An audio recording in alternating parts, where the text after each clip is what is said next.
Two. And welcome everyone to episode 20 of Shooting the Shit with Jim.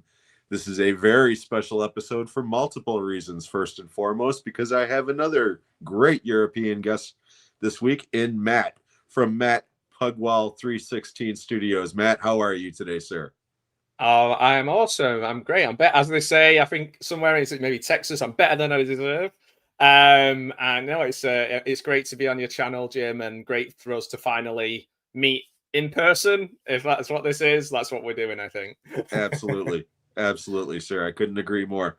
The other reason why this is a very special episode is because it is the first of 4 consecutive episodes of this show for the wonderful month of Shocktober. I love October. It's a horror movies, scary season, whatever the hell you want to call it. I just absolutely love it. To me, this is my adult version of Christmas. So we're gonna be doing this show every week this month instead of every 2 weeks. And like I said, Matt, you were definitely the first person on my list that I wanted to get for this very special month. So thank you again for being here, sir. It's really kind of you. I've been watching the shows and just really enjoying them. You know, I think anywhere where you can talk about the things you love in a relaxed atmosphere and just kind of literally shoot the shit, then we're on the right track straight away, you know? Great. Great. Okay, so before we get into the show proper, I do want to acknowledge some of the people in the comments real fast. And first and foremost, I see my buddy Texas. Hey, Texas. Hey, Jim. I'm sorry I'm not be able to make it today. I hope you and Matt. Thank you so much. But Texas is a real one. He's been here forever. And then we've got Words and Pictures. Says, Matt, what did you order for your dressing room, Ryder? And did Jim provide correctly? Yeah. Words, you have the best questions, my friend. Purple. Yeah. They don't exist. Yeah. I'm working and like on it, damn it. Like I said to you before, I can't even get out of the house at the moment because there's a big storm on. So I'll be happy with any confectionery. Luckily, I always have a little sneaky store of things, so I'm good. I'm good. You don't need to provide me with anything other than good company, which is fine, which you're already doing. And of course, Stacy is here. Hi, Stacy. Thank you so much for Stacey. being here. And let's see here. All right, we'll go with this real quick, Stacy, but I'm gonna get to stuff like this later. She wants a movie showdown real quick. Cloverfield versus The Highwaymen. Have you seen both of those? I've seen Cloverfield. The only Highwaymen I know is like Johnny Cash and Waylon Jennings, but I don't think that's the same the same one.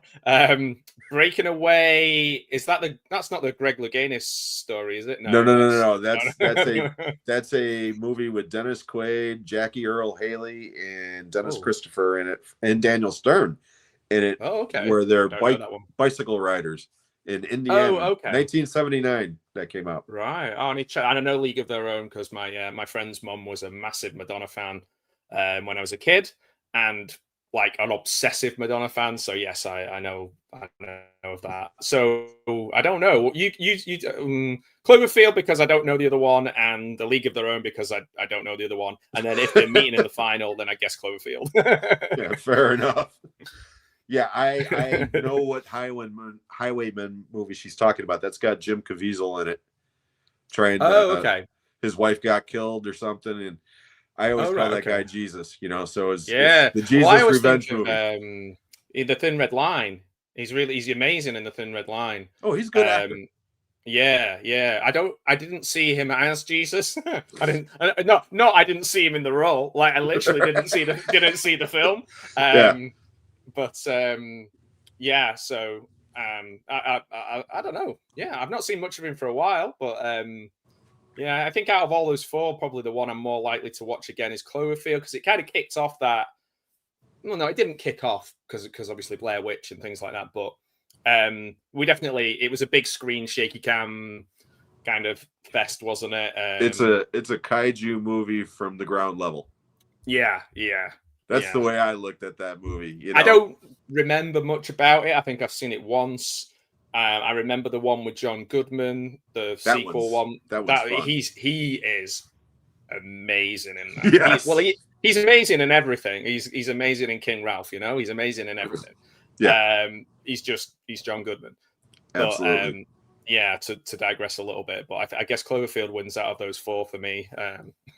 Yeah, the only one I have not seen is The Highwayman. I've seen the other three. Cloverfield I really enjoy for what it is, and I love the other two as well, but for different reasons. So if I had to choose which one, I would go with Breaking Away, just because I have more nostalgic love for that movie. Okay, I need to but they're both definitely worth watching. Let's put it that way. But thank you, Stacy. I appreciate it. Yeah, thanks. It's got my brain going. In words, of course, good evening. Thank you so much for being here as always. Let's see here. Melina is here. Hey. And you always got to talk about those celebrities dropping out of university. And here we go. The two wonderful ladies from the Double Feature podcast who will be my featured guests on episode 23. And we're going to get to that. Cool. We're going to get to that later on. But thank you so much, ladies. I don't know if it's Mika or Kara, but if it's both of you, hello. Hi guys. Well, I'm hoping that yourself and both of those ladies are going to be thinking, once I get going again, once I'm able to kind of start interviewing people again, it'd be great to have you over on my channel. So yeah, those two are awesome. They really are. Yeah. And your good self, of course. And speaking of awesome, Jeff right here, 101 Bronson. How's it going, Jeff? Thank you, buddy. Cynthia Rock, kicked him in the face last week. Yeah, man, hanging out with the stars. I'm surprised he's even showing his face around here, Yeah, hanging out with the little people. Yeah. Gracing us with his presence. Al, thank you so much. Al's been leaving lots of comments on my videos lately. Thank you so much. I appreciate it. Cool. Mark is also here. Hey, Mark. How you doing, buddy? Hey, man. Mr. Dan, who is going to be on Tuesday's show with me, Sean, and Kenny. We will get to that later on as well, but thank you Dan, for being here. Hey, Dan. Mr. Dan. People saying hello back and forth. Papa Goss is here. Hey, Papa. Good afternoon to you. Thank you so much for being here. Oh, that's very kind. And here we go. Okay, it's Mika that's on. Okay, thank you, Mika. And again, I'm looking so forward to having you and your sister on here in a couple of weeks. It's going to be a lot of fun. And she seems receptive to being on your channel as well. Oh, awesome. I'll be saying. Oh, speaking of a quality level, just went down a notch. This guy, Gareth. I feel self-conscious now of my beard. Man, Gareth, I thought I wasn't a nemesis. I thought I was a... Gareth called Vinnie Jones a soccer player the other day in my comments on my video, and I told him that, if fellow countrymen heard that, they'd hunt him down. Yeah, man. So Garrett's address is... Sports. That's what I say. Screw you, Garrett, and your soccer. Thanks, Garrett. Thank you for making time for little prayer hands, Jeff. Yeah. We bask in your testosterone glow. Carlos Santana there. Caveman's here. Oh, thank you, Caveman. You're awesome. Appreciate that. Yeah, man. I hope you're doing well. And his face is recovered from the beating that he took from Cynthia. No, it's going to be awesome. I can't wait, Mika. It's going to be a lot of fun. Okay, let's get down to it. Let's start the show proper. First thing I always ask every guest before we get into the fun stuff, how did you get your start on YouTube, sir? Oh, so my channel has been around a long time, but for the first maybe, I'm not even sure, I'd have to check, but for the first couple of years, it was just being used by me and a group of friends to send videos to each other, because we were all in a fake band called Pugwall 316. When we were at uni, we made silly songs. We were big fans of Tenacious D and that kind of thing, and we made silly songs, and we put them all together. And then when we all left university, we all went to different parts of the UK. So we thought, well, we'll send each other, like if we get a cameo for each other, or if we send each other a funny video, and my friends all work in the computer game industry, so they can make animations and stuff, we'll send them to each other. In the meantime, I started watching Al Lacard's channel, and he invited me on, and I went on the channel as Pugwall 316 because I was like kind of logged in. And I was like, oh, I might start doing this myself. I maybe did like one video. I reached out to a writer of one of my favorite modern horror films host, and he got back to me, and we did like a 3-hour conversation, and I was like, well, I'll put that on the YouTube channel. So this is a very long story. I'll do the short version if you want. No, it's all good. So then I was like, okay, I interviewed Jed. It went really well. initially it was going to be used. I do a podcast with a guy called Ben called All Things Horror, which we do pretty much every week. It's called, if you type All Things Horror podcast into YouTube, it'll be there. But that's very much Ben's baby. So when I did the interviews and stuff, he didn't really want that on. He wanted us to do a film a week. So I was like, right, screw it. I'll just put it out myself. And then over time, I started doing other bits and pieces, reaching out to people. My background is in screenwriting and writing, and I kind of was like, well, maybe I'll interview people who have got films out. And the interviews kind of built up. And then I was like, oh, I really enjoy editing, started throwing some editing into there, and watch parties and just rambling away. So stuff just kind of, and then meeting people through Al initially. And then, like, it just expanded. Like, most of the people who are in the chat, and like Jeff and Gareth and JT and Don and Larry, and just names of like amazing channels, just people who were just super friendly, invited me on, I invited them on. And because I'd moved out to the middle of nowhere, it was a nice kind of social thing to be doing as well. So it all just kind of came together. And then I started just uploading regularly. And it really, other than my friend Rick, who is in my Wicker Man locations video, and we're going to something this weekend coming, a film festival. I'm usually the only person from that initial group of 5 of us that ever posts on the channel. So really, Pugwall 316 is me. So it's always a bit strange when people say, like, call me Pug or whatever, because it's like a group of guys. Right. But yeah, so that's where I am now. It's just kind of pretty regular. Try and upload as much as I can. And yeah, that's how I got started. It's just it's a little bit like I don't have a niche as such. So it's like I know that I have a ceiling because I don't really have, like, people don't just click on one of my videos and know what they're gonna get. I don't know what I'm doing half the time until I do it. So it's a little bit like it's just, I just enjoy doing it, and I meet people like you, and we just get to know groups of people and think, well, this is just lovely and a lot of fun. Yeah. So that's where we are, really. That's the potted history. I hope I didn't go on too long. Not at all. No, one of the things that I really love about your channel is the variety of stuff that you do. Okay. Oh, thank you. Because I remember recently you did, I thought it was great. You did like a montage of all the Hellraiser sequels.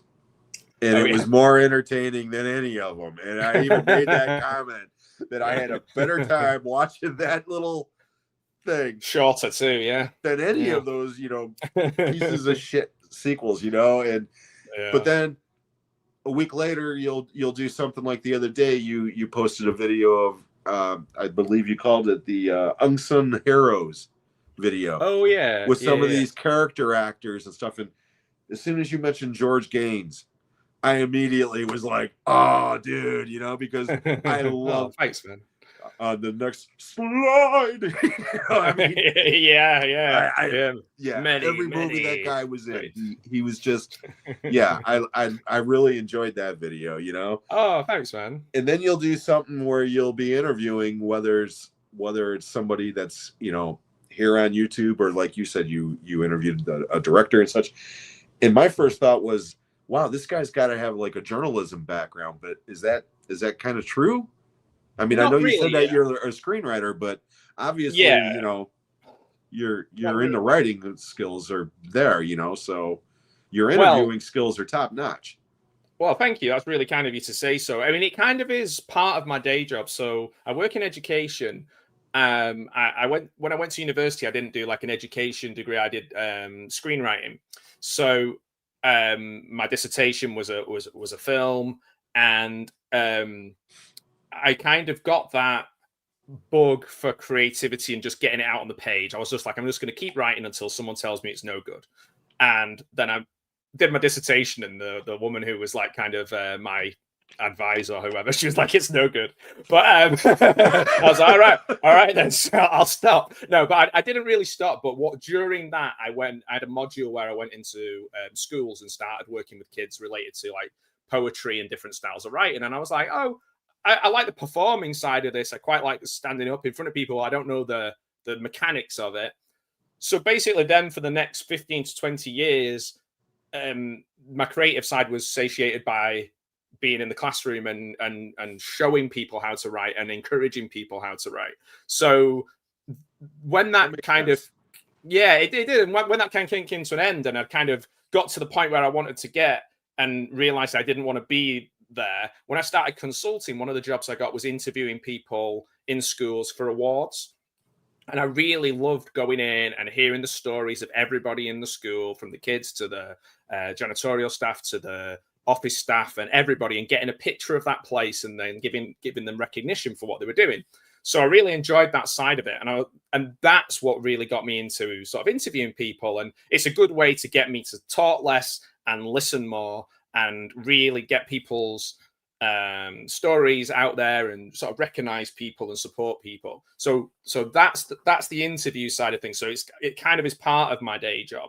And moving to doing more online interviews with people through work, you kind of work out ways to connect with people quite quickly. So you're like, oh, that's a skill that's transferable if I'm talking to somebody who is quote unquote famous or maybe a little bit shy or whatever it is.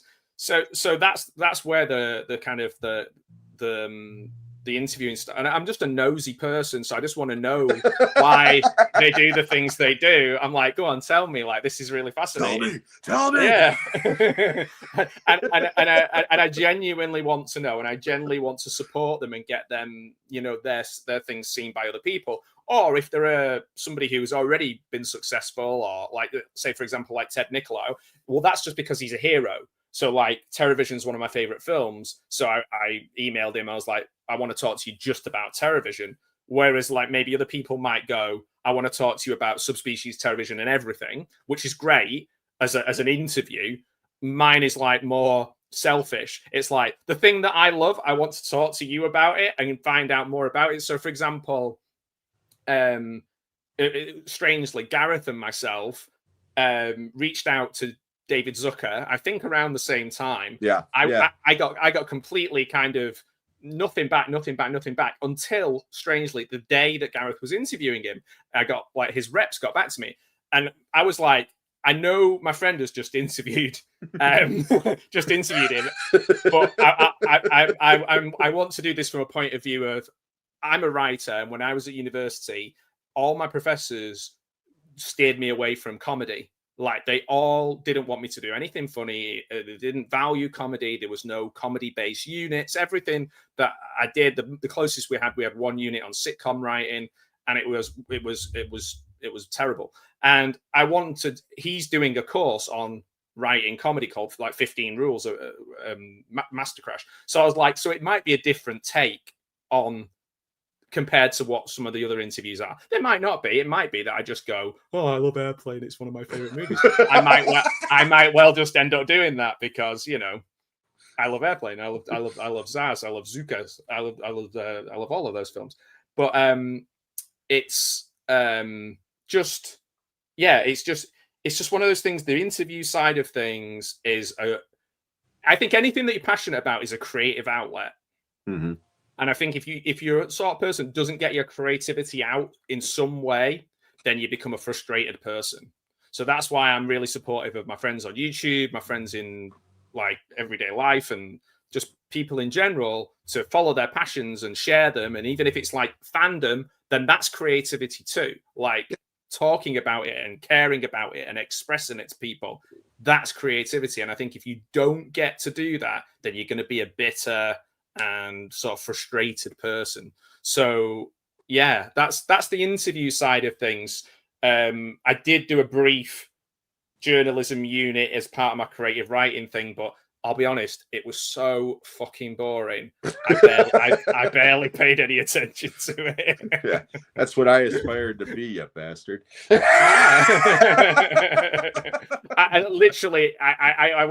went in and I sat there and I was like, okay, so I'm writing a review. Maybe it was the way it was taught. It was like, you have to do it like this. And I find that really, really hard. Yeah. Like I find to have it. So it might have been that maybe your kind of love of it was nurtured by people who are a little bit more exciting and interesting. No, actually, it had everything to do with me being a movie geek, because here's the real movie geek. I grew up in the suburbs of Chicago, and I was a kid in the 70s. I was a teenager in the 80s. And Roger Ebert was a Yes. huge influence on me because him Yeah. and Gene Siskel, before they did the big show and became, Yes. celebrities, they started off just in a little tiny public access TV show in Chicago. And I started Wow. watching that when I was 8 years old.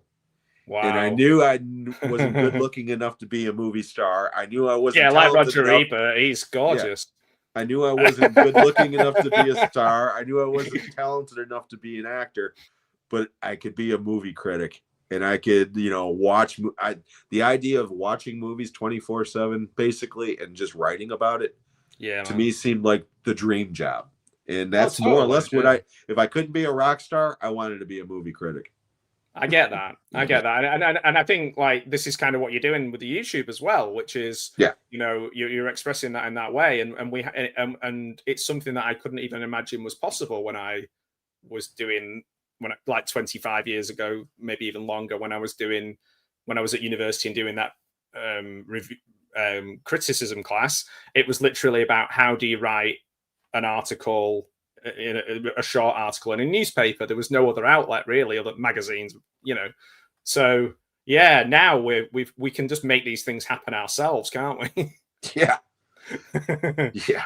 Okay, let's get to some. Well, actually, real quick before we get into this stuff, let me just make sure I didn't miss anybody who may or may not have jumped in.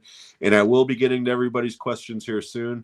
Dan made a good comment here. Matt also highlighted Stephen Lee Shepard in that video, which was awesome.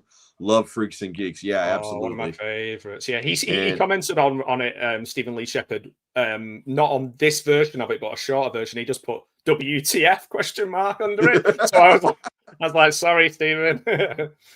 And there is Patrick. I think, well, that's clearly Patrick's the interview king, because is it nearly 500, 600 shows or something? He's ridiculous? Constantly interviewing people. Constantly. But thank you so much, buddy. Wow. And Patrick, you are going to be on here eventually. I promise, buddy. We're going to get you on here. We're going to make it work.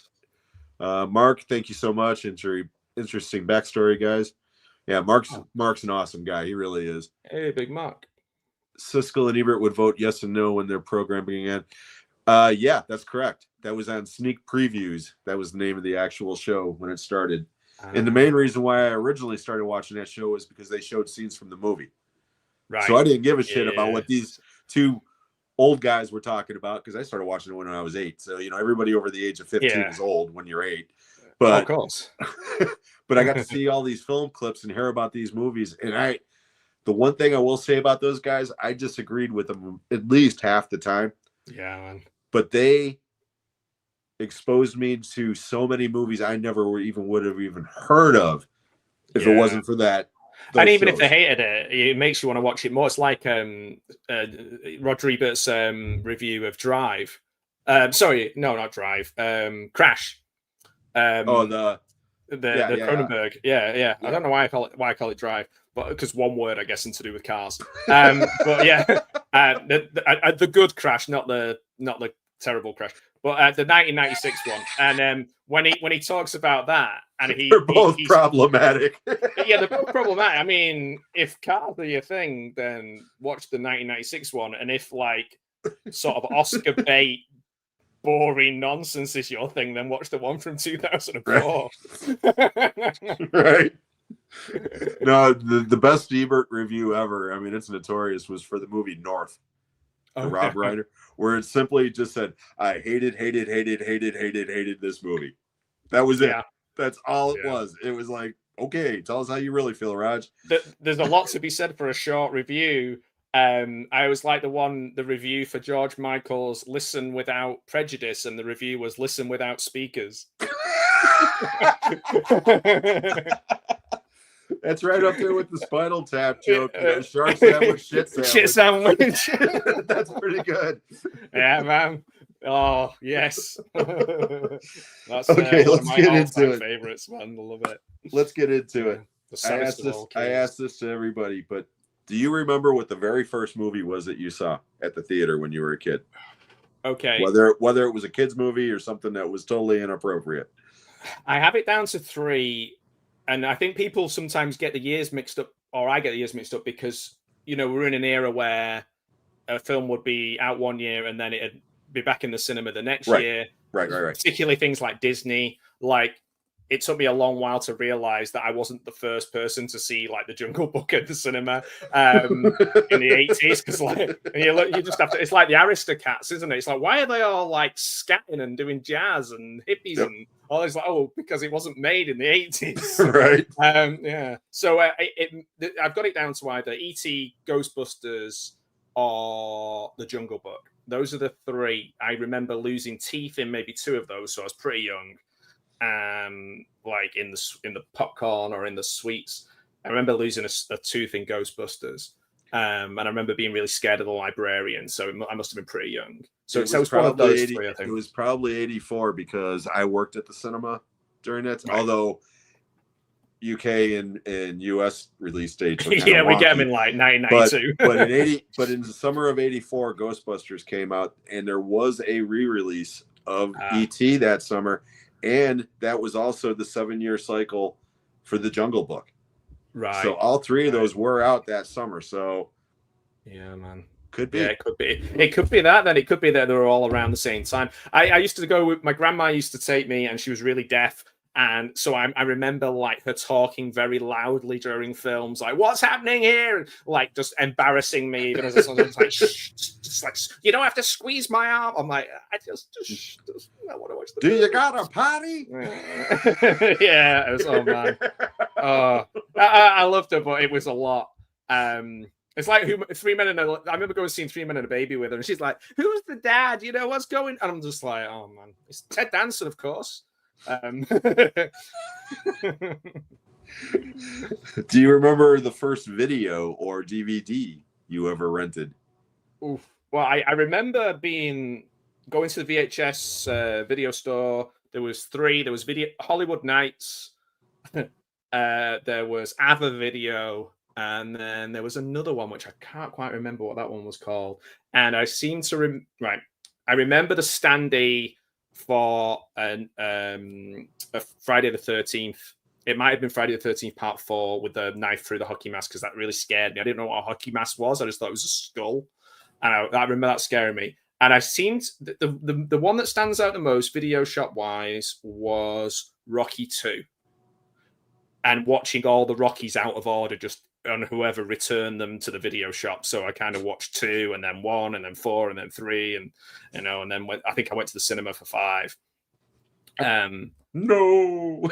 Yeah. I love number 5, hey, yo, Tommy, one more round. Like, he took my room, Dad. Like all that. I love that one. What makes a man, go for it. All that. Oh man. Yeah, Rocky 5. I'm not having a word against it, Jim. I'll leave.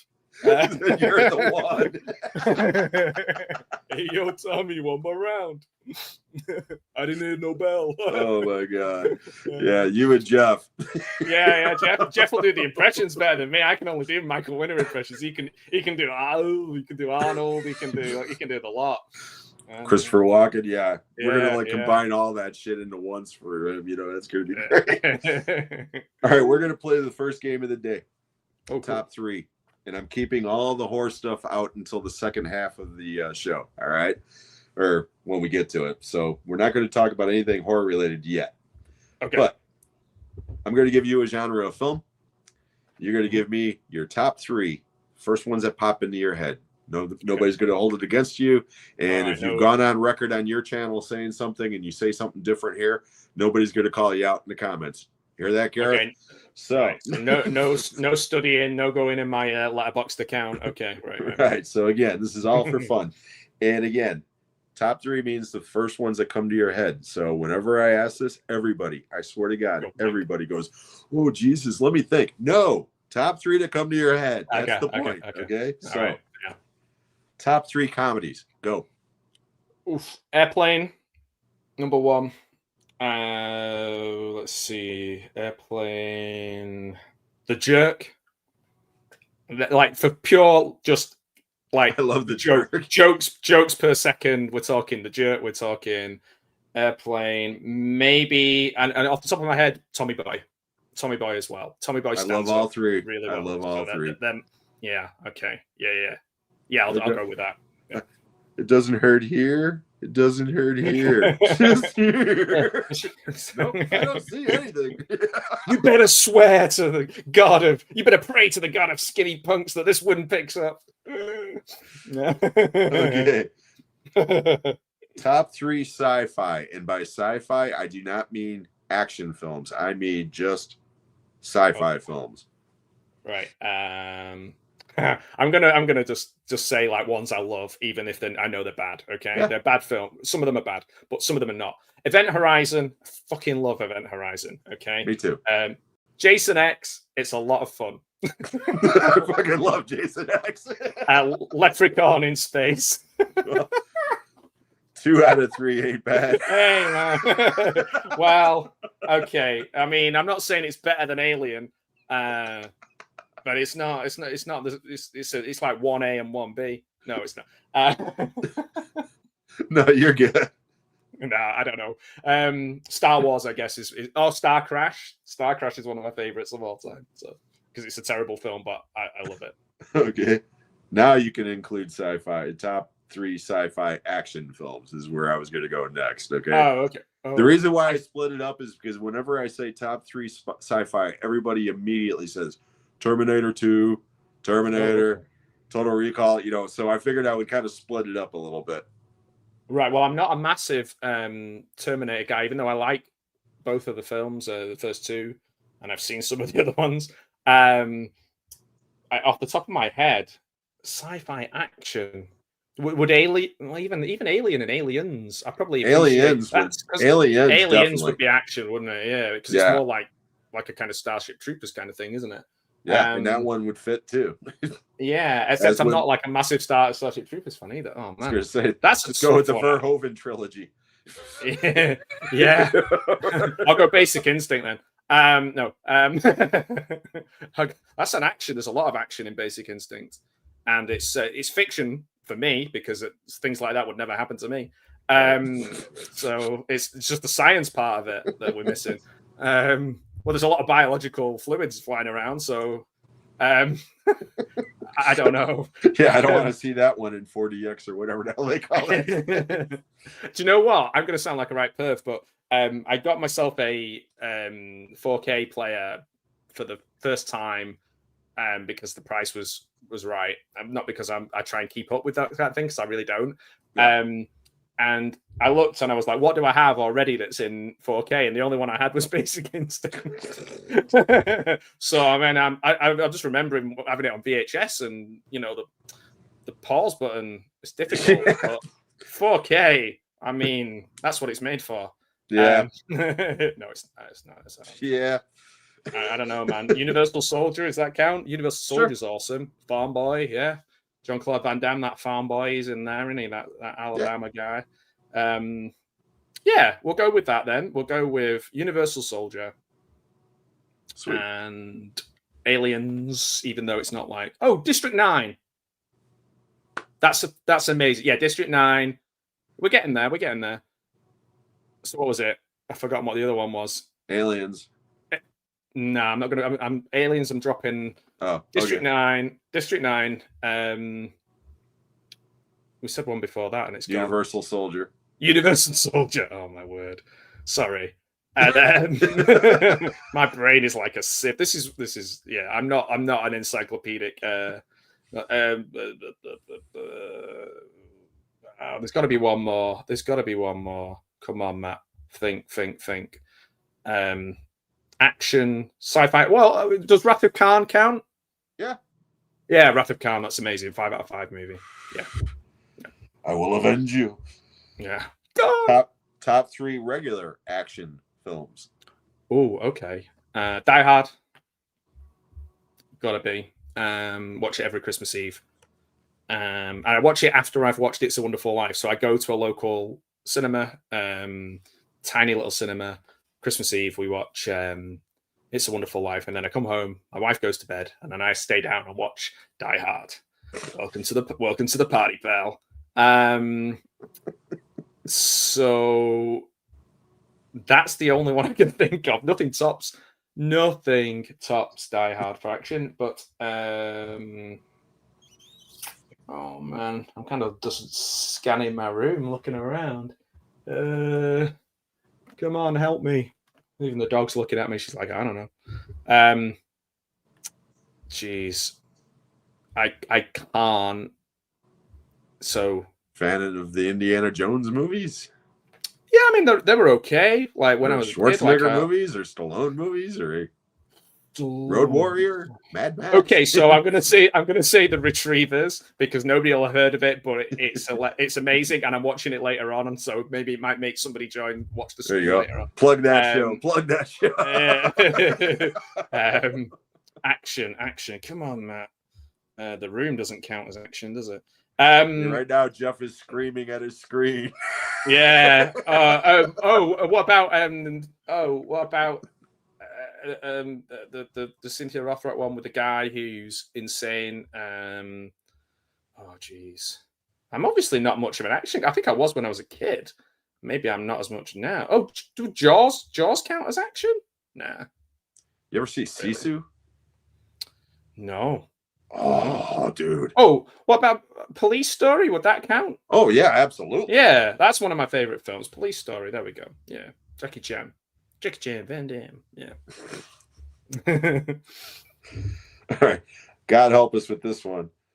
Top 3 animated films. Okay. Animated film. Fuck me. One. I'll just go off one that popped into my head straight away. That Teenage Mutant Ninja Turtles Mutant Mayhem was really, really good. Surprisingly good. I did not expect. Yeah, I did not expect it to be as good as it was. I was like, because I'd seen like 20 minutes of Sausage Party and thought, like, this is awful, and I thought it was going to be more of that. But Mutant Mayhem, that was good fun. I love Sausage Party. Really? Oh, I couldn't take it, man. I couldn't take it. Jeez. Oh, you can have it. I have a very low sense of humor. Nothing offends me. I just thought it was hilarious. It wasn't that it was offensive. It was like I just didn't find it funny. Yeah, I could see where a lot of people did think it was. I mean, humor is very subjective. Well, that's it. Yeah, totally, more so than any other genre, as far as I'm concerned. So yeah. I'm going to change one of my action ones to Ricky-O, the Story of Ricky as well, because that's one of my favorite action films, because that's just insane. Yeah, great pick. Maybe animate. There's so many animated ones from when I was a kid, but obviously your mind gets addled over time, doesn't it? So let's think. I feel like that can't be. The first Spider-Verse movie was great. That was really good. Yeah, I thought that was really good. I was a bit disappointed with the second one, but the first one I thought was awesome. So I just need one more. Oh, I know, Ratatouille. There we go, Ratatouille. That's a good film. Ratatouille's great. Yeah, WALL-E's too sad. I love WALL-E. Yeah, WALL-E's probably my favorite of all. Up. It's good. It's great. Up and WALL-E both make me. I just can't watch things that make me cry. Oh, well, then don't watch The Long Walk. Yeah. Honestly, I avoid anything where anything bad happens to animals or anything bad happens to. Like, I'm okay with bad things happening to people generally, but if anything bad happens to animals, I'm like, oh man, that's sad. Or anything that I know is going to make me. So I recently watched The Ballad of Wallace Island, and that took me by surprise because I thought it was going to be very funny, and it was like heartbreakingly sad. And I was sat there and I was bawling. So yeah, I try and avoid that if I can. I want to acknowledge real quick, Mike is here. Hey, Mike, how you doing, buddy? I'm hoping you're still continuing on the mend from your medical issues lately, but it's good to see you here, buddy. I'm glad that you're here and doing well. And Sarah is also here. Hello, Sarah. Thank you so much for being here. Hey. And let's see here, just making sure. Okay, Al says for the comedies, Caddyshack, Animal House, Airplane. Yeah, love all three. Yeah. He's also a fan of Starship Troopers. Yeah, it's a good film. Stacy says Total Recall. Yeah, it's a good film. 2 weeks. I'll pretty much watch anything with Sharon Stone. No, Patrick. No. West Side Story. I don't know. South No, Park. he's trying to bait me. He's trying to bait me, and it's not going to work. Body, Bill. Matt, did you see Uncommon Valor? No. That is okay. In the 80s, early 80s, mid 80s, Hollywood made a lot of those. Hey guys, let's go back to Vietnam and get our POWs back. Okay. Uncommon Valor was the first one, and it's the best one. Right. It's Gene Hackman, Patrick Swayze, Robert Stack, Fred Ward. I mean, it's got an incredible cast. Check that one out if you get a chance. If you like those, I'll also not an honorable mention, but I should have thought of First Blood for my action. I think First Blood is just incredible. Yeah. So yeah, I would have gone for that. First Blood's the only Rambo movie that's even remotely believable. Yeah, it's a real movie. Like people are surprised it's a real movie. Like it's a proper it's like the other ones are cartoons. Yeah, he's a great performer. They're very entertaining cartoons, but they're cartoons. But the first one, it's a drama, basically. It's a very good movie. Yeah. Let's see here. Alex is here. Hey, buddy, how you doing? Jim, your background looks different. Moved out? No. I'm in my grandson's room, and because it's Shocktober, I hung up the horror blanket behind me. So let's see here. Do you like the Annihilators? Have you ever seen the Annihilators? The Annihilators. That sounds familiar. That's a B movie from Empire, I think, from the 80s. I've probably seen it then.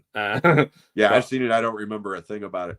No, I think I'm in the same boat. The name sounds familiar. When you say 80s Empire, I've probably seen it. In fact, I might have even seen it recently because I had a lot of the Empire stuff is on the Full Moon channel, isn't it? So I may have watched it recently, but even then, I still can't remember. Yeah. Last Crusade. Yeah, absolutely. Yeah. I love. Do you know I used to have a real soft spot for the young Indiana Jones Chronicles of Sean Patrick Flannery. Around the same time as Steven Spielberg's Amazing Stories, I used to watch them and really just go away to like a magical Hollywood place, you know. Yeah, they both kind of canceled each other out in the ratings and stuff. And I know that they were both very expensive TV series for the time, especially Amazing Stories. Yeah, used to get them on VHS actually, like 2 episodes at a time in the video shop. Flesh Gordon, really, Alex? I don't know if I've seen that. I might have seen it actually. Is it Ralph Bakshi? No, it's not Ralph Bakshi. Is it? No, it's literally an animated or stop motion porn. I wondered if it was like a follow up to Fritz the Cat. No, that Heavy Traffic is the follow up to okay. Fritz the Cat. Yeah. Fire and Ice is a good Bakshi. Love that movie. It's the Jason Takes Manhattan. Oh, God, don't talk about Jason Takes Manhattan. Ugh. Jason Takes, is it Toronto? Yeah. Vancouver. There we go. Sorry. Oh, awesome. Mike, I'm glad you're doing well. October 13th, I'm having, Jesus Christ, man. Mike is actually the new $6 million man, the Bionic Man. We can rebuild him. Yeah, we have the technology. When he was on my show recently, or on the other show that I do with Sean and Kenny, I played the $6 Million Man theme song for the teaser. Nice. But no, Mike, I'm glad you're doing good, but I'm sorry you're going back in, buddy. That totally sucks. See, and even there we go. Patrick's right there with Patrick's right there with us. We can rebuild him faster, stronger. Yeah, that's it, man. Steve Austin. After I have ankle replacement, I'll be 40% robot. Nice. Come with me or there'll be trouble. All right. Here's the next game. Best decade. And again, we're keeping horror out of it. So for me, when I say decade, you can go all the way back to the beginning, all the way up to now. Okay. It's gotta be the 80s, just because that's when I engage with movies, and it's probably what I go back to the most when I'm revisiting bad movies, good movies, indifferent movies. Tends to be the 80s. However, I seem to find myself watching more mid-90s bad movies now. I'm kind of just gradually working forward. So in about 20 years, I'll probably reach the 2000s. It still blows my mind when people talk about like an old film and it's from like the year 2000. I'm like, anything from the year 2000 onwards is a new movie. Yeah, the older you get, that's definitely the case. My buddy Ali, who is like 23, he made a joke one on the stream that me and Roy, Blue Roy Movies, was on with him. And Roy's, he's in his 50s like I am. And Ollie's like, yeah, I watched this old TV show from like 20 years ago. And we were both like, fuck you, man. Yeah. Yeah, it was like How I Met Your Mother or something. Yeah. All right, so 80s all over. We'll just stick with that then. But this one I do like, okay, because you kind of, that unsung heroes thing, like I said, I thought that was a great video. I really did. Okay. So let's talk character actors. Okay. Because I think you're kind of like me, you like actors, period, but the character actors, the guy that's like third or fourth or fifth or even further down on the call sheet. Yeah. Who, as soon as you see him, you're like, I love that guy, or I love her, or whatever, Give me some of those actors that are like that for you. Well, the first one for me is, maybe he's cheating a bit because they did make a movie about him being this kind of guy, but it's Dick Miller.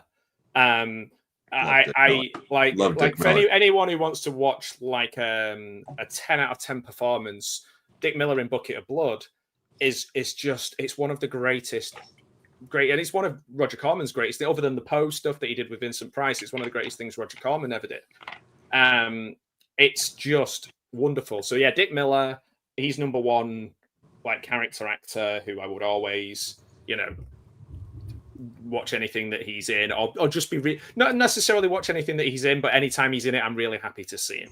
And I think that's always the key. You're like, oh, it's that guy. Like, and literally, I think isn't that what the documentary about him is called? Like, that's the name of the show. Guy. It's that guy. Yeah. So that's exactly how I feel about him. Yeah, absolutely. So he stands out, and I guess like, I don't know, man. Like, maybe he's too big a star, but it was always cool whenever Wings Hauser was in anything. Oh yeah, he's in such a force of nature. No, I'm not like, my favorite actor of all time is Marlon Brando. I'm not comparing Wings Hauser to Marlon Brando, but what I will say is there was a kind of power and like animal side to him, particularly in films like Vice Squad, where he's really fucking dangerous. Like, he's super dangerous. Yeah. So like, that's why I like Wings. So the Wings, and yeah, there's a few that I always think like, and it's maybe just almost like, it's like knowing a band and stop being a fan of them after the first album because everybody else likes them. Yeah. So sometimes I think it's a little bit like that. I've got to be careful that I don't just like someone because they're obscure. Yeah, I want to see Wings Hauser play the Colonel Kurtz part in Apocalypse Now. Yeah, I would have been. It came to me like a bullet through my fucking head. Yeah, I mean, if Martin Sheen was struggling on set as it was, he would have really struggled on set if Wings was there as well. He would have another heart attack. Yeah, Charlie Sheen would have been even more messed up just from seeing his dad around Wings Hauser. Yeah. How about anybody else? How about any character actresses or women? That same thing. You see them and they could be stars. That's fine. I used to really like, and this is a really niche one, but I used to really like the TV show Murder One, the Stephen Bochco show, Murder One. And there was an actress in that called Mary McConnell. And she just had a real way of like grounded, and she was pretty, but like, she wasn't playing it like she was a movie star. She was always very present in everything that she played. And I always noticed her and thought she was really, really good. And I've maybe seen her pop up in a few other things. Oh, she in Sneakers as well. Okay. Is she in Sneakers? Or am I mixing her up with another? There's actor? Mary McConnell and Mary MacDonnell. That's the problem that I find with it. I'll see if I can find her. There's too many now. Battlestar Galactica? No. Come on, Patrick, help us out here. You know everybody. No, not the one from. Having said that, the one from Donnie Darko is very good, but not that one. So Mary McDonnell, I think it is.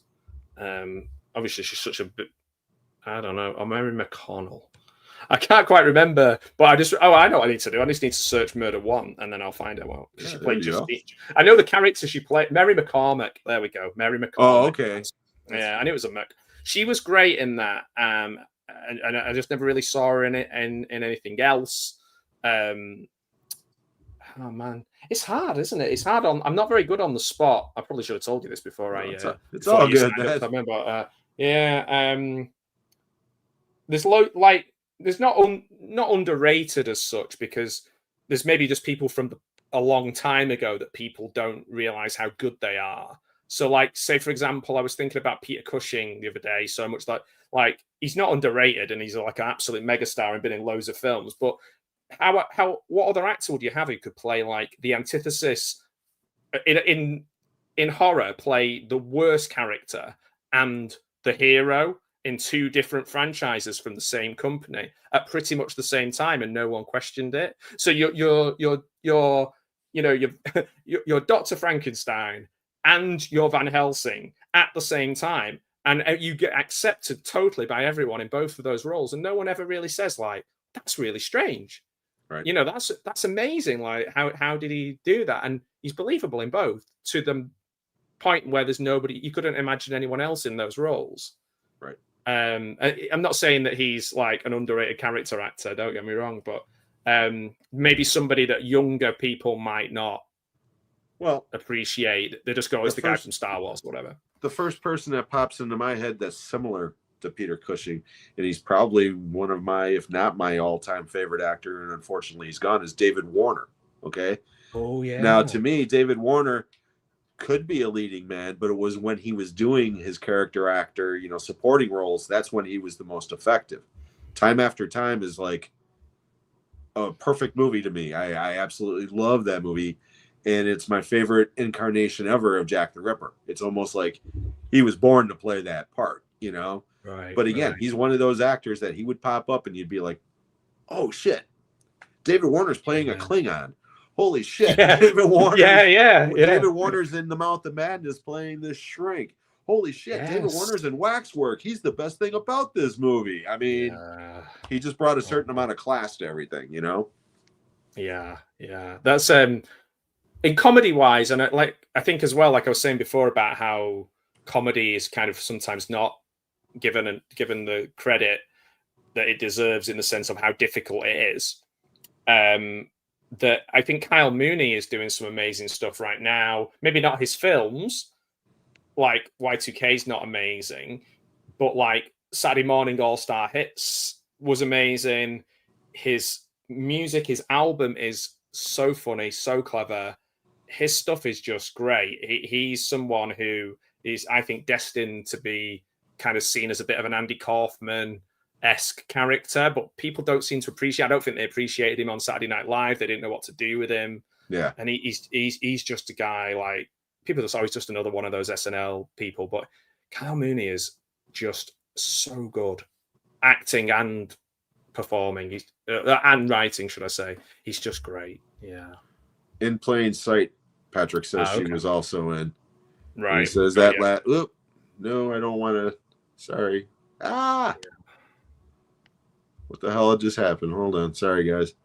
I almost put Patrick in timeout by mistake. Go and sit on the step. Go and sit on the naughty step, Patrick. See, I was going to put you in the corner for once, Patrick. Sit in the corner.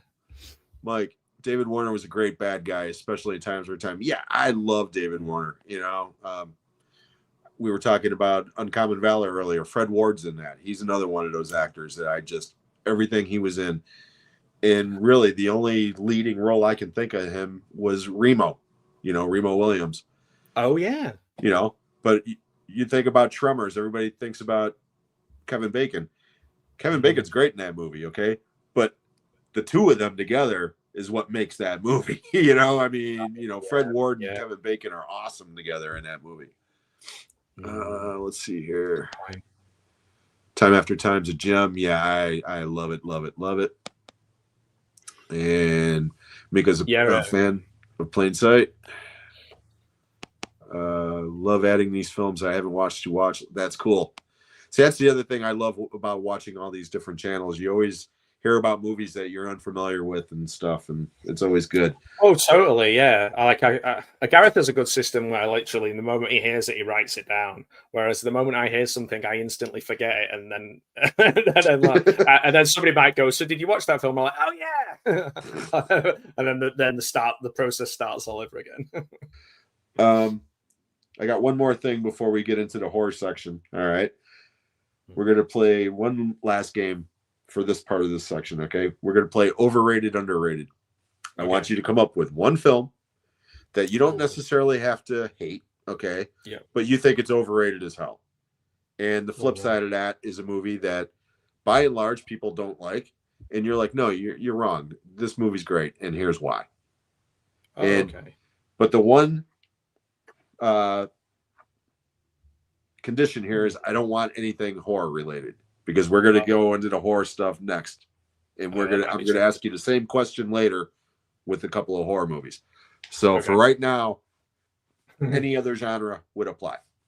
Okay, so I've got a lot for horror. I think that are underrated horrors that could be like Oscar winning films if it wasn't for snobbery of it being a horror film. Therefore, it's not going to. Oh yeah, we're going to get into that. So yeah, let's see, underrated. Okay, let's go with a film that should get a lot more love. James Bond, The Living Daylights, Timothy Dalton. Possibly my favorite. And I also like On Her Majesty's Secret Service.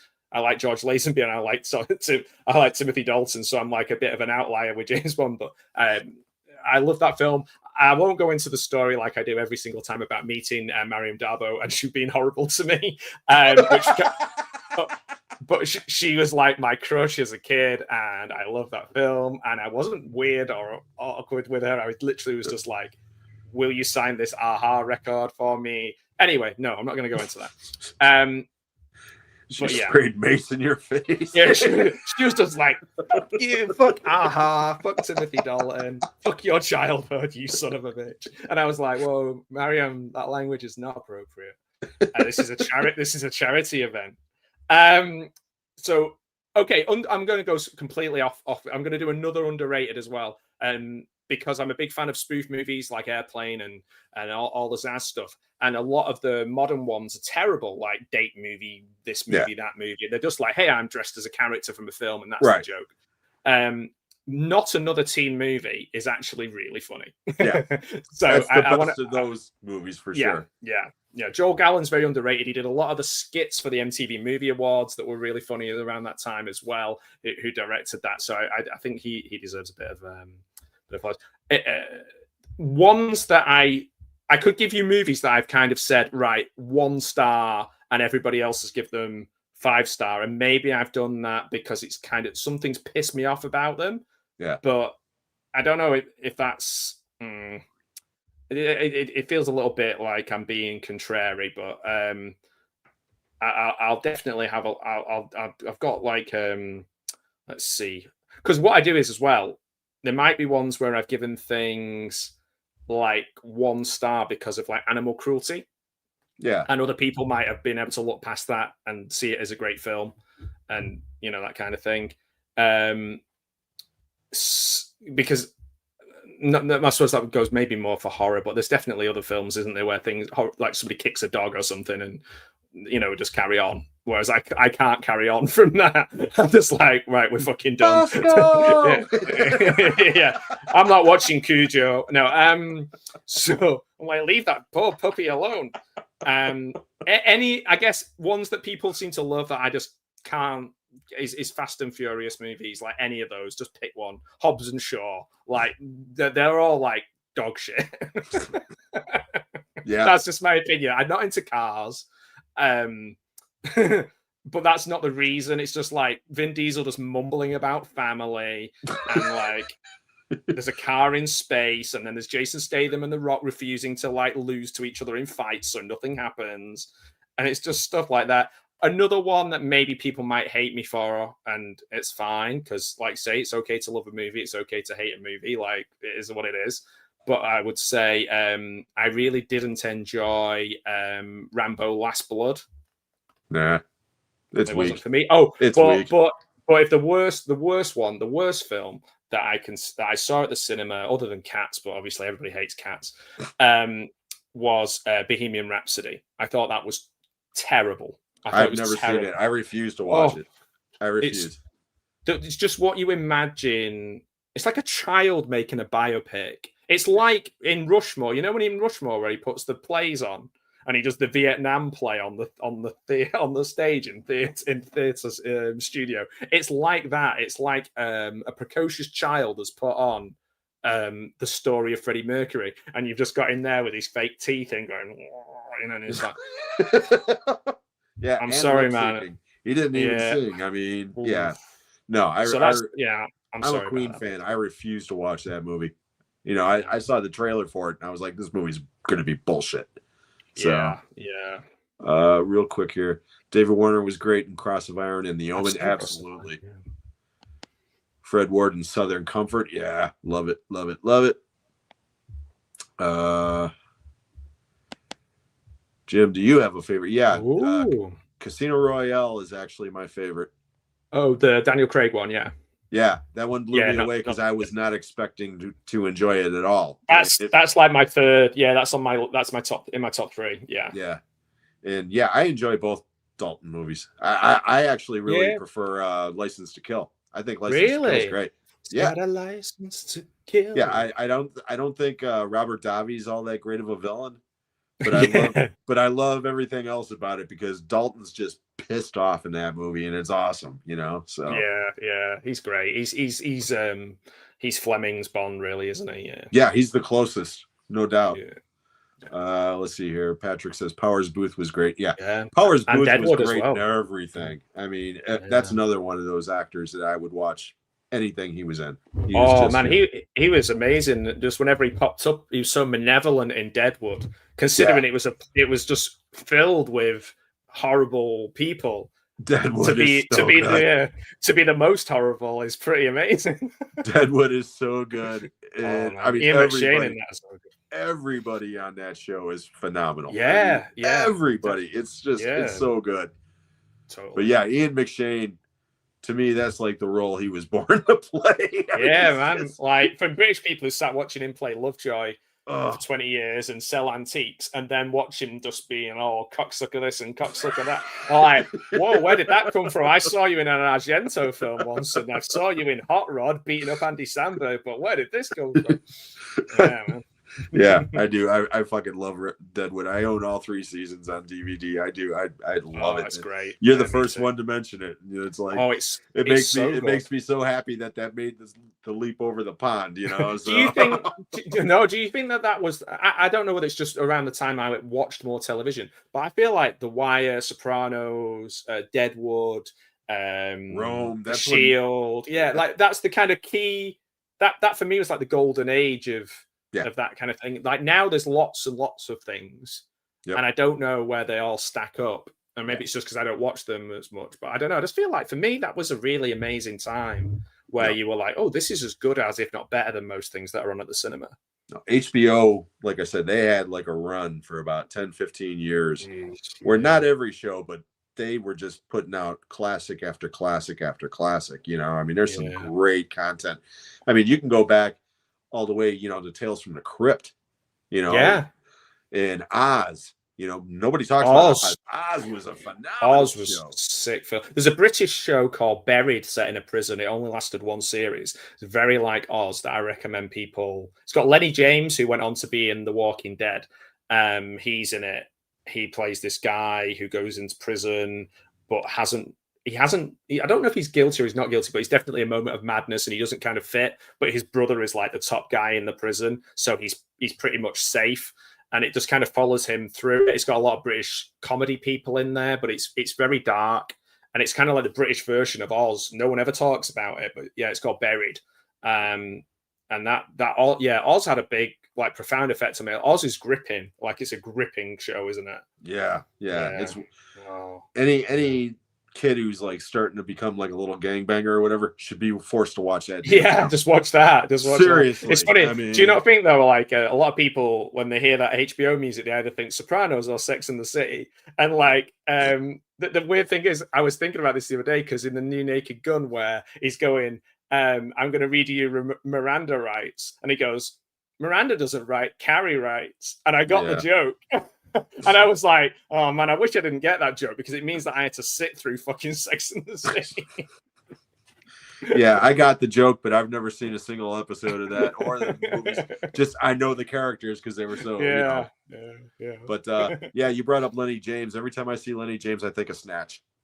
Oh, because yeah, him and was he Vinny or Saul? He was one of the two. But oh my God, one of those guys. I've not seen that for a long while, but yeah. Oh, you said he was a getaway driver. What the fuck's he gonna get away from? Yeah, I mean, if it wasn't for that film, we wouldn't have like Jason Statham action hero, would we? No. I love Snatch. I could watch that movie once a week. I love it. Al's a fan of Deadwood and Oz. Nice. Yeah, love both of them. Okay. Let's get into the horror stuff now that we're halfway into the show, because I know you're a big time horror fan, so am I. We're going to play our second version of top three. Okay. So, top three slasher films. Oof. Okay. Can I be like, Sam's such an awkward date. Can I be like kind of loose with the term slasher, or no? Do I have to be like? Well, no. There has to be a knife. If it no, it doesn't have to be a knife. Okay, it doesn't have to be a knife. Just okay. To me, a slasher is basically an unknown or known antagonist who is stalking one or more persons, and usually with a sharp object of some kind. But it doesn't necessarily have to be a knife. Okay, so let's go. Let's go like highbrow, lowbrow. So I'll do like. I like Sleepaway Camp a lot. I love Sleepaway Camp, and I love Suspiria. I'll do Suspiria. The original. Yeah. Okay. So I've not even seen it. I've never seen it. Yeah, I mean, my dog's like, she gets excited. There's no point in me even letting her out now until, let's see, slashers. It's Black Christmas. I would count as a slasher. Yeah, absolutely, it's a slasher. I'm a big fan of Basket Case. Let's see. Theatre of Blood's up there. Oh, it's a top three, and he's going like a top 10. Is that? Oh, sorry. Is that? I mean, how many have I done? Have I done like 5? Okay, so I think that covers it. I'm not sure how many I said. I think I maybe said 4 that's or 5, okay. We'll skip because you're going to have plenty of horror movies to mention here. Okay. Top 3 horror sequels. Okay, sequels. That's fine. Oh, Halloween 3. Love Halloween 3. 28 more days to Halloween. Silver. The best merch as well. I didn't get anything with Silver Shamrock on for me, and that's what I wear all year round. I've got like Silver Shamrock PJs. So can imagine that, ladies. So what else? Oh, Nightmare on Elm Street 3. Dream Warriors. Yeah, love that. Love that film. Friday the 13th Part 4. It's my favorite series. Yeah. That's my favorite Friday the 13th movie, actually. Mine too. I think those 3. We're doing a top 3. Yeah, those are the 3 that came into my head straight away. So yeah. Awesome. Okay, top 3 Stephen King horror films. Oh, so, okay. No Shawshank, no Green Mile, no Stand By Me. Well, there's not many to choose from, is there? Oh man, it's almost. I get so because, like for example, and this is gonna like I know so many people who love Christine, like the like love the film Christine. I think a bit like with The Godfather. I read the Godfather book first, and then I didn't enjoy the movie as much because it didn't go into as much detail as the book. Totally different. Yeah. Yeah. It's like The So I was Shining, like, actually. yeah, You know? yeah. So The Shining, I can include because I read the book afterwards. Whereas like Christine, I read the book first, so I was like, the film didn't flesh out the world in the same kind of way. So I'll go with The Shining. I'll go with Creepshow. And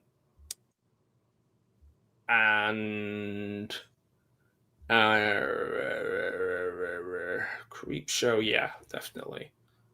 Shining, and oh man, and I guess we're not really counting Stand by Me as a horror, are we? No. And we're not really counting The Running Man. No. Damn. Do you know what? I am gonna go with Christine. I think. Or I quite liked. No,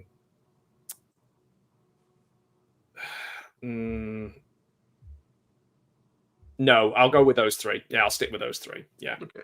But yeah, getting back to what you said about Christine with the book, we did a Stephen King special a couple of weeks ago, right before The Long Walk came out. Yeah, and I was the only one on the panel who had read most of the books that the movies are based on. And when The Shining came up, I said, "Hey, you got Stanley Kubrick's Shining and you got Stephen King's Shining. They're totally different animals." And when Christine came out, the book actually hit the bookshelves 2 weeks after the movie came out, because John Carpenter got like the Cliff Notes version of the story when they were making production. That's why it is so different than the book. Makes sense. So there's John Carpenter's Christine and there's Stephen King's Christine. And that's why at the beginning of that movie, it even says John Carpenter's Christine. Stephen King didn't have his chip, he didn't have a cow about it, because even he was like, no, it's different. So yeah. I was thinking, I was trying to think. Sorry, go on. He didn't have as much of a problem with it as he did with The Shining, because at that point he was still really ravaged with alcohol and cocaine, so he didn't care. Yeah, he was like, you just do what you got to do. Just give me the money. Exactly. The John Carpenter approach to most things is now like, it bought me a nice house. The other one I was thinking that's kind of horror adjacent is At Pupil. However, like, fuck Bryan Singer, but like At Pupil's a great film, and I was a big fan of Brad Renfro. I thought he was a really good actor. In Bully as well, he was really good. But, it's a shame what happened to him. It really is. Yeah, man, he was going to be. Oh, like it's like River Phoenix, isn't it? It's just like River Phoenix. You, like, look at somebody and go, they've got this certain something, and it's just extinguished. But I wanted to mention At Pupil. I remember watching that and being blown away by that story, and I hadn't read the book, so that's in the different seasons compilation, right? With Shawshank Redemption and The Body, which became Stand by Me. So, okay, real quickly before I get into more of these, I just want to acknowledge Sean's here. Hey, Sean, what's up, buddy? I'm glad you're here. Hey. Appreciate it, you buddy. Okay, real quickly here, top three. We're still going down this road here. Oof, this is hard. Top three kaiju films. Ooh, I'm not an expert by any stretch, but I will say the most recent Godzilla -1. Oh, is that the most recent? There's been one since. I don't know. That's a great movie. It's so good. No. Oh, this is hard, because there's definitely, I've seen loads over the years, like Mothra and all that kind of stuff, but they all kind of blend into one. Because I like I do with most things, I watch as many. If I like something, I watch as many of them as I can all in one go, and then that makes it really difficult to remember certain ones, which is actually quite frustrating. And then what the problem then goes, I'll then watch a Mystery Science Theater where they have the same film, and then I'll go, what film are they watching here? I've seen this. And then I get okay. So I probably would say like Mothra I enjoy a lot from like the 1961 Mothra. And let's say Godzilla -1. Do you know what I'm gonna do? Like just for silliness, just for fun. I'm looking back. I'm just looking at my what do you call it? Letterboxd. Reptilicus. Oh Jesus! Nice. Because that's fun. That is fun. Yeah. No, that's fair enough. Because one of my favorite, if I was answering that question, one of my top 3 is Godzilla versus the Smog Monster, and that movie is absolutely ridiculous, but I love it. You know? Yeah, I like silly. Okay, top 3 horror films. Let's get down to it. Okay, top 3 horror films. So I'm going Reanimator. Oh yes. 10 out of 10 film for me. Suspiria. But I've got that covers my Argento, so I could also say other Argento films. Hey, if you're if Argento is your guy, then you can go with 2. If they're your favorites, they're your favorites. I know, but I'm because like as well the other one, like there's obvious ones like Jaws, but it's not like or The Exorcist or films like that. But I'll do Reanimator, Suspiria, and I'll also go just because not enough people talk about it as a great film, and I think even though I quite like Robert Eggers and I quite like the new one, I'm going to go Nosferatu from 1922. That's an incredible film. That's a 10 out of 10 film. And the new one isn't. So it shows you how hard it is. so to do that on a camera that's like the size of a caravan and make such an amazing film that in 2025 is still an amazing film. Yeah. Nosferatu. Yeah. Murder. Yeah. Still creepy as hell. Yeah. Still creepy as hell. Creepier than one yet. Yeah, it's okay. It's a good film. Yeah, I've heard good things about it. I'll never watch it again. I'll never watch it again, and I will watch the other one again. No, you made me very happy when you said Reanimator because I adore that movie. Genius. My favorite line in that movie, without it, well, several lines, but my favorite exchange is, "You think you can take credit for my work? Who's going to believe a talking head? Get a job in a sideshow." I mean, just the way Jeffrey Combs delivers that line. He's amazing. So it's all perfect. It's perfect. And Stuart Gordon is the perfect director because he's come from the stage, and the way he uses space and the way he uses light is beyond what anyone else could have done with that budget, those people. And it's just a perfect sort of convergence of all those people in the right place at the right time. That's what makes it such an incredible film. It looks like with the biggest budget in the world, you couldn't make a film as good as that. No. That movie was released unrated here in the States back in '85. So it got no ad campaign. Nobody would put ads in the papers, whatever, because back then that was considered like a pornography or whatever. Yeah. I turned 18 literally like 3 weeks before it came out, and I drove 40 miles to go see it. And it's one of the best cinematic experiences of my life, seeing Reanimator when it first came out. I fucking love it. So good for you, man. Saw From Beyond theatrically as well, but that one was released. Cool. That one was related. Rated R, even though that movie arguably is nastier than Reanimator because Reanimator is fun. Okay. Yes, it's silliness, supposed to be cartoony. Over the top. It's a joke. Yeah. From Beyond plays it straight for the most part. And it's there's moments of humor in that movie, but for the most part, it's dark. It's they play it straight. So, all right, I got sidetracked there. All right. Oh no, man, I love hearing that. Let's talk. Oh, real quickly because I noticed we were getting some answers in the comments when I was asking those questions to you. Al's got some good stuff here. He's a fan of Rec 2 as far as sequels go. Yeah, Rec 2 is phenomenal. He's a fan of Christine and Thinner and App Pupil as well. Mm-hmm. Mika loves The Shining. Yeah. Also is a fan of App Pupil. The Toho movie Mantango is frightening. I've never heard of that one, Stacy. Thank you. Okay, I'll check that out. Thanks. Godzilla versus Gigan. Godzilla versus Mecha Godzilla. Okay, cool. Mark, my favorite Stephen King horror movie is Salem's Lot from '79. I know it's a TV movie. Let me in, Mark. Let me in. Oh, God, that gave me nightmares when I was 12. Fucking nightmare fuel, man. Between that and Jeffrey Lewis. Look at me, teacher. Look at me. I mean, it's just, oh, dude, man. I mean, I love it. I fucking love it. But yeah, that as a 12-year-old, that just, yeah.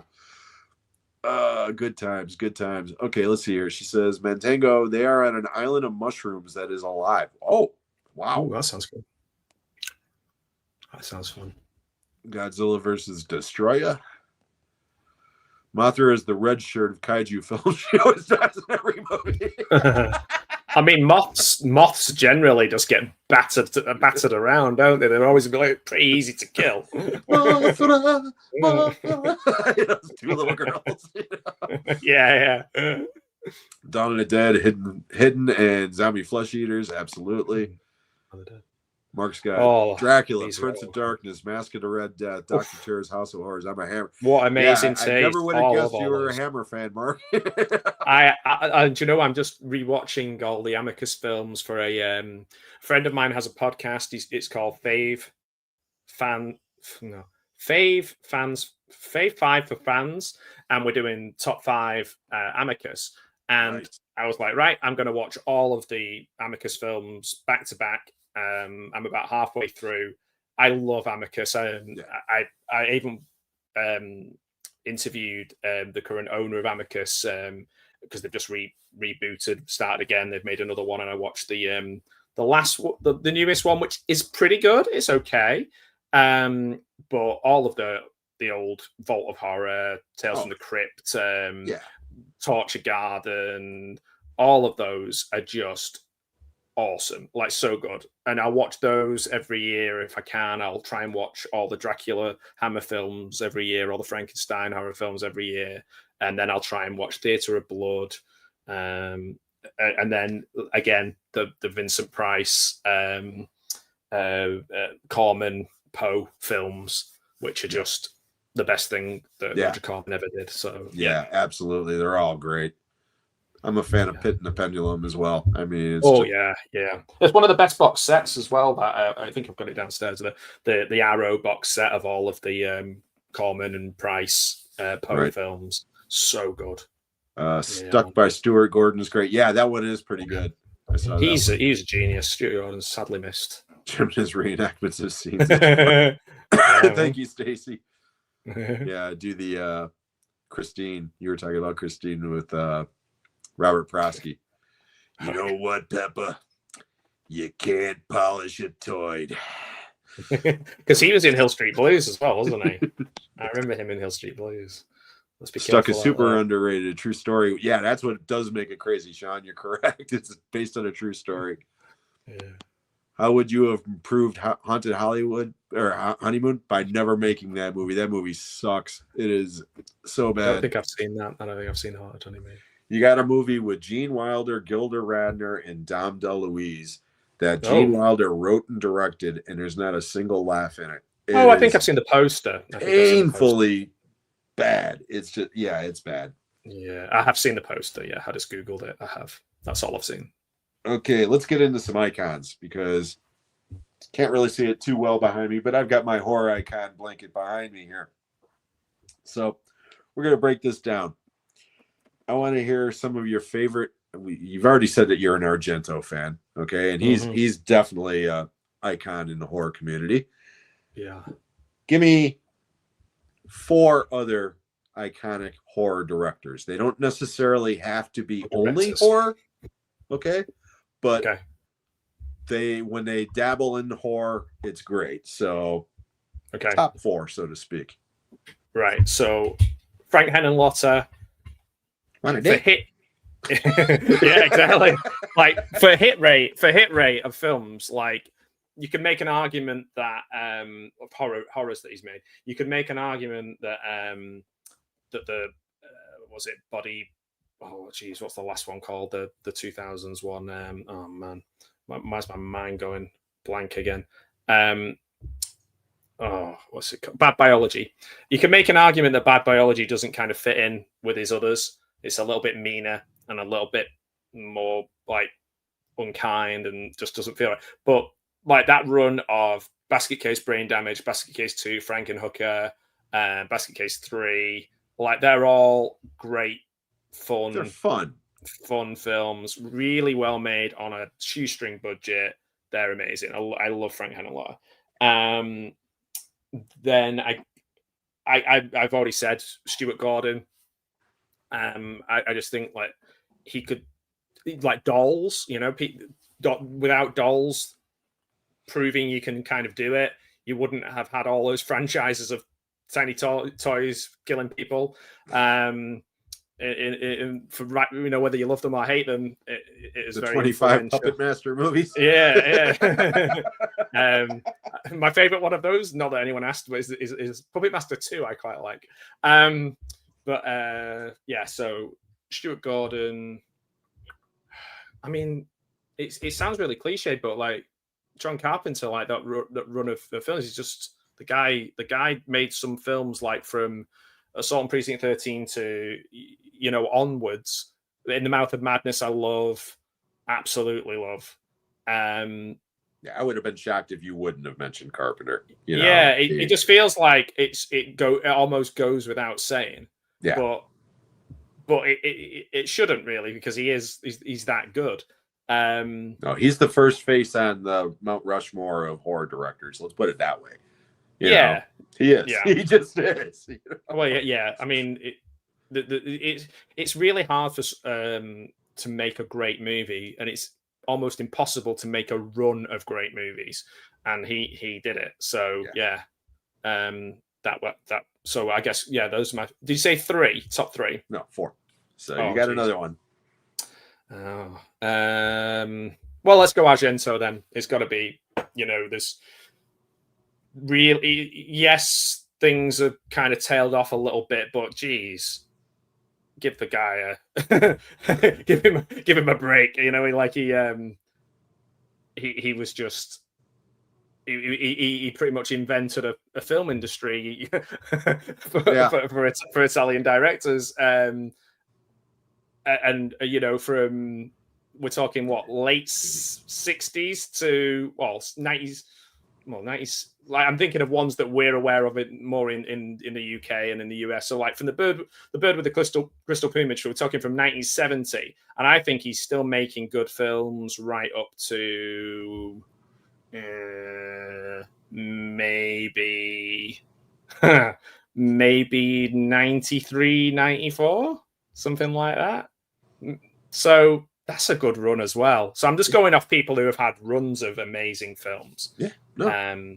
So yeah, those are mine. It's just a shame Stuart Gordon didn't get to make another 4 great horror films. Yeah, he never got the budget that he deserved. No. But I think a lot of that has to do with the fact that he was like uncompromising. He was like, no, I'm going to make the movie I want to make. And if that means I only have a $2 million budget as opposed to a $20 million where I have to make concessions, screw it. I'll go with the $2 million. And that guy, he's a Chicago guy, So I love Stuart Gordon, And again, just those 2 movies alone, Reanimator and From Beyond, for me are like, that's enough, for him to be right up there with the rest. So no, great stuff. Okay, this one might be a little more difficult. Give me 4 of your favorite villains in horror. Oh, in horror. Oh, man. I was going to say Alan Rickman then. Kaiser Sose. John Clay or whatever he's called. Bill Clay, that was it, wasn't it? Bill Clay. Yeah, Bill Clay. I'm really scared. It's like they've got a gun. Let's think. Oh, please God, no. Yeah, fucking Alan Rickman's awesome. I love that guy. Great. I always wished he could have played Peter Cook in like a Peter Cook biography. He would have been perfect for that. That guy was perfect in everything I ever saw him in. He was even. That's another one. Okay, I mean, any movie he was in instantly became better the moment he came on screen. And he was in some shitty movies, you know. Yeah. But he was in some great ones too. So, but we digress. Let's get back to the villains. Bring out the killers. Oh, this is tough. Just people I really didn't like in movies. I think I'll go with like just sort of dickheads. You know, like I always think they're the best villains. Like just absolute dickheads. So let's see. Man, this is hard. Well, I guess Biff Tannen would be one of the worst villains because as a kid, okay, let me rephrase the question. Let me rephrase the question, okay? Because no, Biff Tannen wouldn't work here. All right. Oh, okay. Say there's a Mount Rushmore, and you're putting 4 iconic. Oh yeah, I wouldn't have like Biff Tannen. Jason, Freddy, blah blah. Look at my shirt, man.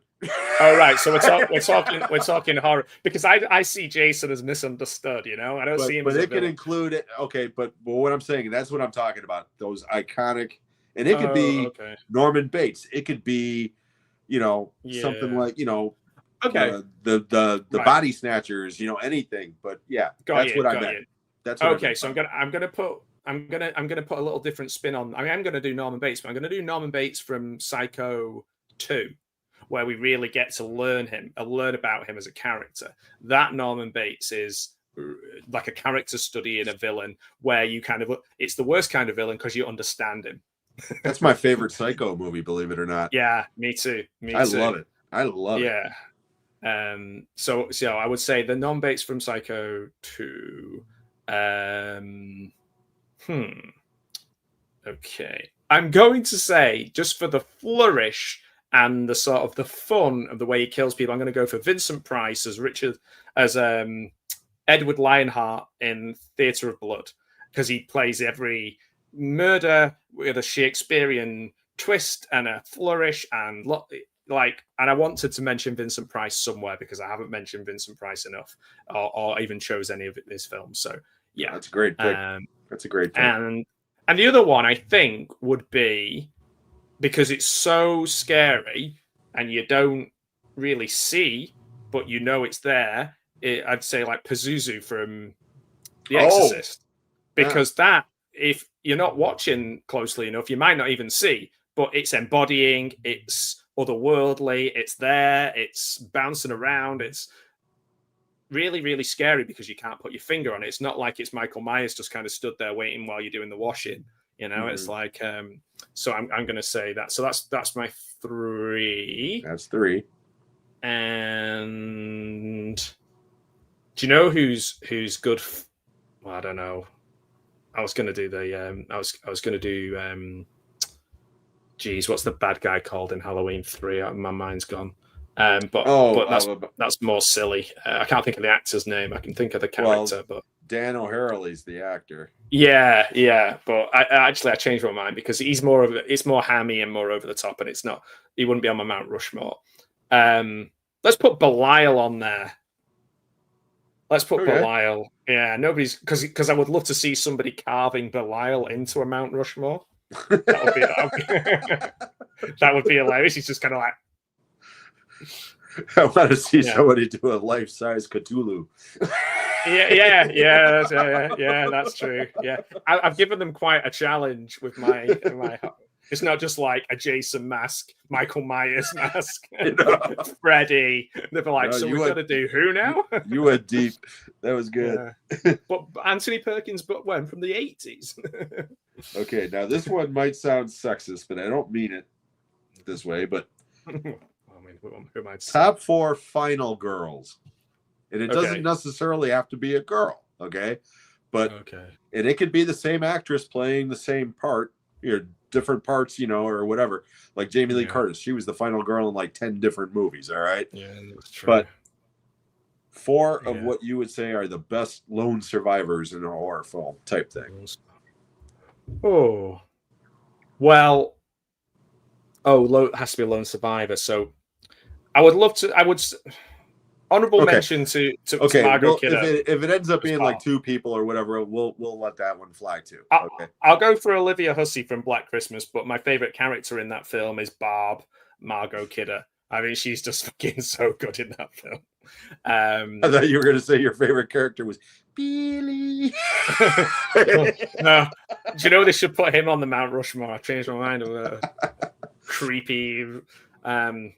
Should have said the Invisible Man or something. Yeah. So. Okay, so that's good though. Okay. Yeah. Oh man, this is quite hard. So I don't know what the actress's name is, but that robot in Jason X, it just ends up being a head on it. Yeah, she's awesome. She's a cool Liv or whatever the hell her name is. Yeah, the guy's in love with her who made her. So I'm sure there's more. I'm sure there's loads. I mean, can we say that that Angela from Sleepaway Camp is a survivor? She's a survivor of the film. She's the final girl, and she's well within her rights to kill some of those. Yeah, kill some of those people. Well, I mean, she off that sleazy chef guy, and that makes you a hero in my book because he's one of the most odious characters in a film ever. That sort of child molesting cook. Yeah. And then she paused it on him, and he's like, I'm like, get on. Yeah, I don't like that movie. No, I got that before. I know you. Yeah, I can give you reasons why I like it. Obviously, it won't make you like it, but I've got lots of reasons why I like it so much. Let's have. I don't know. I can't remember now if Patricia Arquette makes it all the way to the third, because she's not in the fourth one, but they replaced the character. So yeah, I'll go Patricia Arquette. She made it to the end because they replaced her. Yeah. They didn't replace the character. Her character got killed in the beginning. Tuesday Weld played her. Right. She's in the beach or whatever and gets thrown into that movie. Fuck that movie. That's where Freddy's on the beach with Ray-Bans, and it's like, okay, I'm done. Because I always absolutely loved I mean, I guess she's a final girl in True Romance as well, because she gets the hell beaten out of her in True Romance. And then as a teenager, I was in love with Alabama. I was just like, maybe if I just sit watching a movie, somebody will just sit down next to me, and I'll be just like Clarence, True Romance is like a top 5 movie for me, pal. I fucking love that movie. Great film, great film. So I think I've covered it round and about, yeah. Let's see what we got here. There you go, Stacy. Connell Cochran. That was the name of the guy. Connell Cochran, of Halloween course. 3 Cochran. That's correct. Thank you, Stacy. I just keep thinking of Silver Shamrock. Becky. Yeah. Okay. Then final girl. I spit on your grave. Look what you did to me. She's a badass. She's a badass. She gives them what they deserve. Let's make it sure for top. Here we go. Art the Clown, Freddy, Jason, Frankenstein's monster. I have a soft spot for Art. I haven't seen any of the Terrifier films yet, believe it or not. And I consider myself a horror fan. I'm so disappointed. I like them. I like them enough. Yeah, they're good films. Terrence Fisher is still an underrated horror director. True. People maybe won't mention him. They'll mention Peter Cushing and Christopher Lee, and that'll be it. Carpenter, Darabont, Henlotter, and Cronenberg. Cronenberg had a great run at the beginning. Would you like to see a versus franchise? For an example, Michael Myers versus Pinhead, Jason versus Chucky, then movie 3, the winners of movie 1? No. Freddy Belial versus Jason was enough, you know. Belial versus Rocky. I don't know. No. I remember Rambo. at one point they were actually talking about doing like a Freddy versus Jason versus Ash from Yes. the Evil Dead, and it was like there might be a comic of it, you know. I think there's a comic of that. Yeah, but it's like, you know what? I love Bruce Campbell. Okay, the guy's a national icon as far as I'm concerned. I don't want to see that movie. It sounds horrible. You know? So. Okay, I haven't asked you this yet. Do you watch a lot of new stuff, or do you still just basically watch all the old stuff and that's about it? So I used to, before I moved out into the middle of nowhere, I used to have like a cinema card, and I'd go to my look because I lived in the city. I could go whenever I wanted. Now I don't go to the cinema as much, so I just kind of wait a bit longer for things. But I mix up a little bit. But I'm certainly not like the first guy to watch films when they come out. That's just not me anymore. Hasn't been me for a long while. But there's maybe like, say in a month there may be like 3 or 4 new movies I might watch, and then the rest will all be not necessarily movies that I've seen 100 times before, but there might be like films from the 70s, 80s, 90s, and not a lot from the 2000s really. Yeah, like if I'm looking at my list now, my diary of what I watch, it's a little bit all over the place. But let's have a look. So yeah, I've got like the last 10 films I watched are like 73, 72, 65, 92, 90. And then I watched Thunderbolts. and then I watched the new Naked Gun. And then it was like Horror Express, Weekend Movie, Kentucky Fried Movie, Purple Rain, Event Horizon. The Gate I watched for a podcast, which I hadn't seen before. And then it was a load of Carry On films. So yeah, a little bit all over the place, to be honest. But I'm not like on it with brand new films. Gotcha. Real quick. Hey, Barry, how you doing, buddy? I love Barry. He's one of my favorites. He's seen everyone. He's got an Arsenal badge on his thing. Yeah, he's from the UK. He's a gooner, and I mean in the football sense of the word, not the modern sense of the word. Yeah, but he's been one of my nearest and dearest subscribers. He's been there from the beginning. He's a great guy. Oh, nice. Oh, that's awesome. So, all right, let's see. Okay, here we go. Favorite Final Girls, hands down, Ripley. Yeah. Yes. Absolutely. How did I forget? Yeah. And I stayed away from her. So I'll go with stay away from her, you bitch. And I was like, okay. I don't remember the name of the character, but Sharni Vinson in You're Next. Oh yeah. She's phenomenal in that movie. I fucking loved her in that movie. Yeah. Because there was a reason why she was the final girl. She kicked all kinds of ass in that movie. Well, that's it, yeah. But the reason why I was bringing up 2025, or newer movies, is because this has really been a strong year for horror, by and large. When Larry was on here a couple of weeks ago, we kind of went through the list of stuff, that's been released, and the majority of them have one thing in common: they're fun. They're not necessarily scary, but they're all fun for the most part. Did you happen to see the new Final Destination movie, Bloodlines? I did. Yeah. That's weird that you mentioned that. It's a perfect example of what I'm talking about. It's not scary. Yeah. It's fun. That movie was all right. Yeah. Or The Monkey. It was a lot of fun. Even Until Dawn, which wasn't a very good movie, was fun. It's just. I don't think I've seen that movie. Yeah. Now, 28 years later, that wasn't fun. I haven't seen that yet, even though they filmed it down the road from me. I filmed a lot of it down the road from me. Yeah. The other one that I would recommend highly is Companion, if you haven't seen that yet. Oh, I haven't, no. Yeah, with Dennis Quaid's kid, Jack Quaid. Oh, okay. It's a lot of fun. Again, fun. I was watching Jack Quaid on. I watch Red Letter Media quite a lot, and I was watching him on there, and they had him on, and oh my word, he would not let them speak. He drove me bonkers. I was just like, Oh, I was like, come on, Jack. Just let them finish a sentence, Jack. Let's see here. Real quickly, I want to get into the last couple of comments, make sure I didn't miss anything.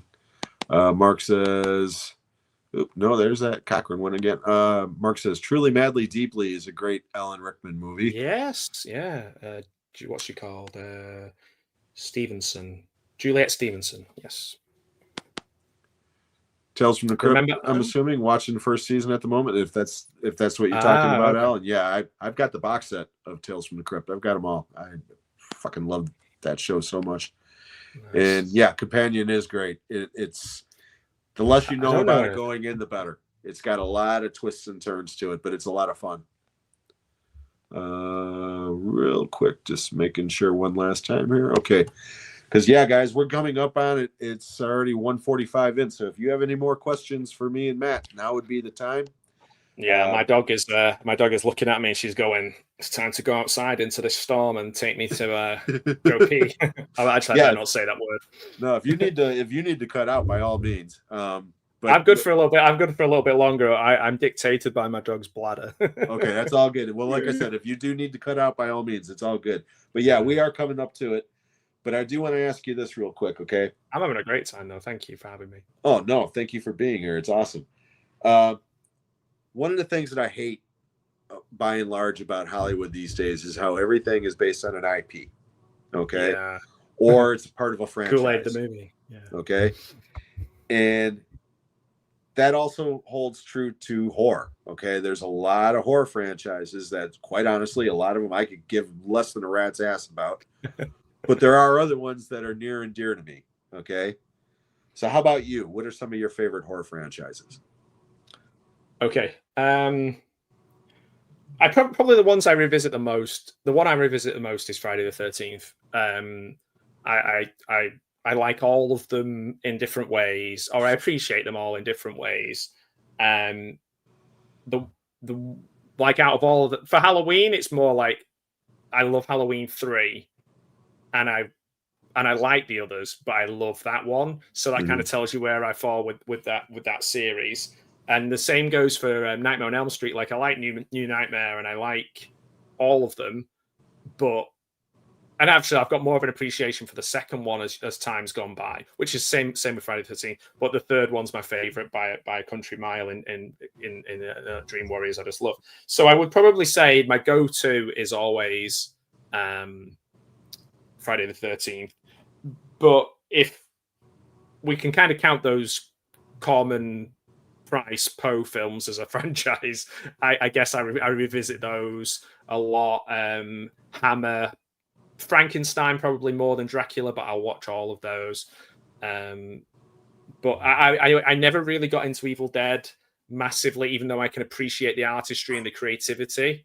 And I know most of my friends absolutely love. Oh yeah, and Al does too. And most people absolutely love Evil Dead, and I appreciate it, and I admire Sam Raimi, but I don't have that love for them in a way that other people do, and that's just a personal preference. And I guess I'll just to be contrary, I love the basket case movies. I'll watch all of those every night of the week if I could. So yeah, I guess it long-winded way. I suppose Friday the 13th is the series that I will just watch and watch and watch. Right. But no, that'll be the one. Yeah. No, I get it, because when I was, again, all those movies, I was right there in the thick of them when they were coming out. I worked at the cinema when Friday the 13th 4 came out. From that point on in that series, and I've said this before, Nightmare on Elm Street, the original one, I actually saw in an empty theater after hours by myself the night before it came out. I snuck back into work and watched it by myself at midnight. Nice. And then had to go downstairs into the scary boiler room and turn off that shit at the end of the night. Oh, well, boiler rooms, nothing bad happens there. Oh, yeah. And I'm telling you, to this day, it's like the greatest cinematic experience I ever had. I mean, it just... Yeah, man. And I was terrified. Pay for that. I was absolutely terrified. And for years, Nightmare on Elm Street series was my favorite, But as the years have gone by, I'm right there with you. I tend to go back to the Friday the 13th movies more, and I love the original Elms. Actually, I love the first three Elm Street movies still to this day. I think all three of them are great, and like you, I love New Nightmare. The rest of them, there's moments in each one that are okay, but by and large, they're crap. Friday the 13th, you can say they're all redundant, but it's like going to McDonald's. You know what you're going to get. Yes. You know what I mean? Yeah. That's it. And like there is a big difference between, say, the first one and the 10th one. So like you're getting a bit of familiarity, but it's like the difference between like Coke and New Coke. Yeah. Hey, I love Jason X. I will die on that hill. I fucking, me too. I've got my it knows exactly what it is. It's not trying to be anything than what it is. And the people that hate it, they take it much too seriously. You know what I mean? I remember people getting offended by the idea, and I'm like, it's a fucking Friday the 13th movie. How seriously can you take this shit? You know, so totally. And the thing, there are honorable mentions for like the Phantasm series, but again, I would probably say the first one is like a masterpiece, and then the other ones I like them all, but the first one I think is great, Phantasm, and the same goes for like oh no, like I said, I know you're not a fan, but I like Sleepaway Camp 1, 2, and 3. I like what you like, man. Yeah, they are what like the second one and the third one's completely different to the first one. You know, obviously it's Pamela Springsteen, and she takes it in a different direction. It's filmed in a different way, and I do have a soft spot for that kind of trash, camp trash stuff. You know, like for example, one of my favorite comedies is Wet Hot American Summer, and that's not a million miles away from Sleepaway Camp 2 or 3. Right. Just a little bit funnier. Yeah. That's awesome. But yeah, you threw me off with that. That was good. But anyways, like I said, guys, we are coming up on it, so I'm going to go through some of these real quick again. Al, it's up to your channel, Matt. That's awesome. Oh, thanks, Al. Yeah, you got great taste in movies. Thanks, man. And also says Jason X is great. And Matt says, if someone is a mod, then please share Matt's channel link here. Unfortunately, I don't have any mods yet, Sean, because I'm an idiot. I don't really know how that shit works. But one of these days, I'm going to figure that shit out. And but I'm going to give Matt a chance to plug his stuff here towards the end. And I am going to leave links in the description and the thank you post afterwards, like I always do. So thank you. No, I appreciate that. Thanks, Sean. Thank you, Sean. Cold Prey trilogy. I'm not familiar with that. Do you know when I read that? I thought it was a Deadly Prey, and I was like, they've made 3 of them. I know they made 2 Deadly Preys, but I was like, no, a bit different.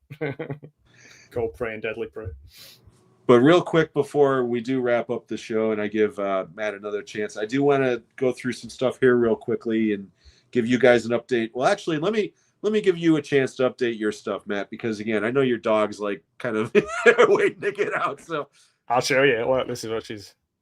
Oh yeah. Okay. Yeah. I'm going to give you an opportunity to go ahead and plug your stuff, and then if you need to take off, go ahead, and I'll finish. Just in case you were wondering whether if I was I'm one of those people who makes up terrible excuses to like go. No, man. I would talk all night.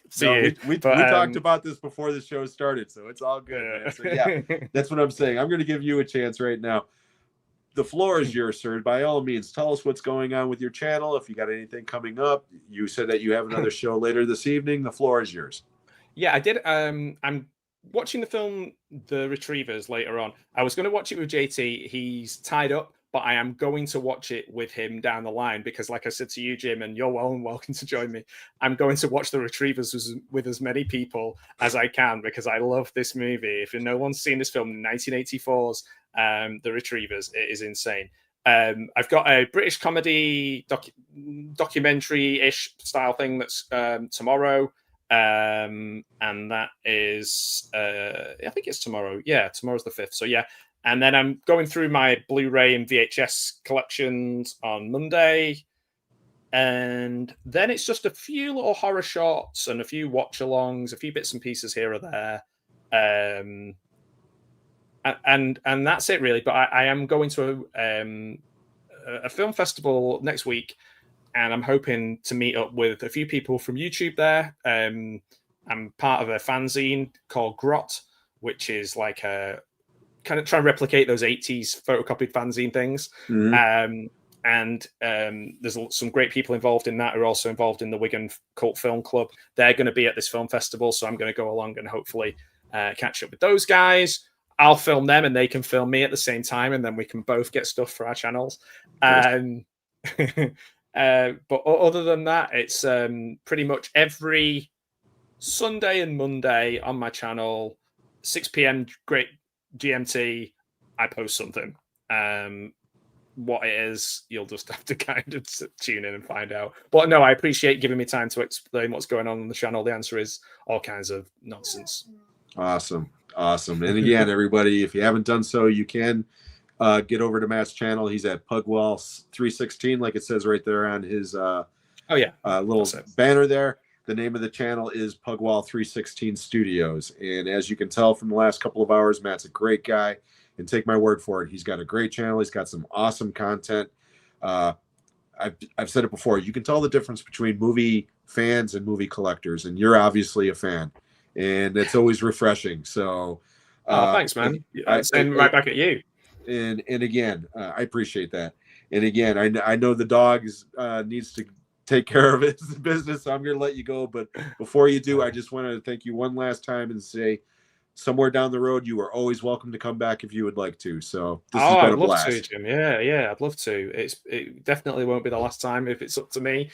It's been an absolute pleasure. You've been so supportive of my channel, and just of all the people who I think are awesome think you are awesome. So I can now confirm they are correct. Everything is awesome. That's it, man. Just like, hey, that's the animated movie I should have thought of earlier on. That good movie film. Is actually really good. The first Lego movie. That is awesome. Yeah, it is. Yeah. But anyways, I said, Matt, if you need to take off, go ahead, buddy. I'm just going to wrap up the show. I'm going to tell everybody the future plans of my show and such. So thanks again, buddy. I really appreciate it. Oh, I'll just mention Sean's streaming. He's watching Demons later on tonight. Yeah, so I was gonna mention that and put it up on the screen. Okay. Oh yeah. Sorry. I got Sean's back. He's one of my favorite people online. So that's sick. Okay. All right. Thanks, guys. And I appreciate all the lovely comments in the chat and all the subscribers and everything. And I hope I didn't ramble on too much, Jim. And I will see you down the line. Awesome. Thank you so much, Matt. Right, take care, mate. Thanks. Bye bye. And then there was one. Okay, guys. We're not quite done yet because, again, I do have some more business to take care of here. But, I'm going to go through a couple more of the comments here real quickly before we do. Patrick, great show. Thank you so much, Patrick. You can mod people. Oh, cool. Okay. Thank you, Sean. I will definitely do that for the next couple of streams. You will probably end up being one of those people. And, yes, Sean just mentioned it right here. He's going to be streaming on his channel at Cinephile World Order tonight, doing a live watch along with Demons. Don't know if Jen or anybody's going to be joining him on that panel. I would, but unfortunately, I've got to spend some time with the wife. That's one of the little things that we worked out because I'm doing extra content this month on the channel.